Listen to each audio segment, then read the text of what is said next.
તારે રેલ નહીં પવરાવી? એટલે રેલ તો પાવાની જ છે મારે. અંજો 1.56 પાવજે. ના ના અગ્નિ 8 પાવી. ઈ ન હારી આવતી 1.56 કાકા. હાલો એટલે ખાવા નહીં જાવ, ટાઈમ થઈ ગયો. જાજો તમે ખાયો. મારે તો કાલ અહીંયા માંડું હે ને ભાઈબંધ અહીંયા. કાલ અહીંયા જમવા જવાનું. અત્યારે ભૂખ્યું રહેવાનું. પૈસા તો વસૂલ કરવા ને. હાલો હાલો હાલો. દે દે દે દે દે દે દે રવા કવરમાં કવરમાં. એટલે આ બુડા નોક કરી નાખો. એટલે હાંજ પડી વારું કરવા નહીં જાવ? તમે જતા હો, મારે કાલ જમવા નથી જવાનું અહીંયા.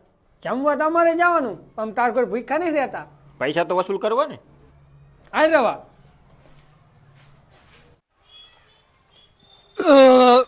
જમવાનું એક નંબર હતો કા? મજા આવી એક નંબર. દોહો થોડોક લોભણો હતો પણ બાકી લગ્નમાં ખર્ચો કર્યો કા? અલા તું તો 2 દિવસ જમવું જમવું કરતો હતો, લગ્નમાં દેખાણો નહીં. એટલે હું નહીં ભાઈ ધોઈને તૈયાર થયો તો તાઈનો ફોન આવ્યો. મને કે તું ન આવ તો તૂટો આવે એવું છે. ગુલાબ જાંબુ બાકી એક નંબર હતા કા? અને દાળ તો ખાટી ખદડા જેવી.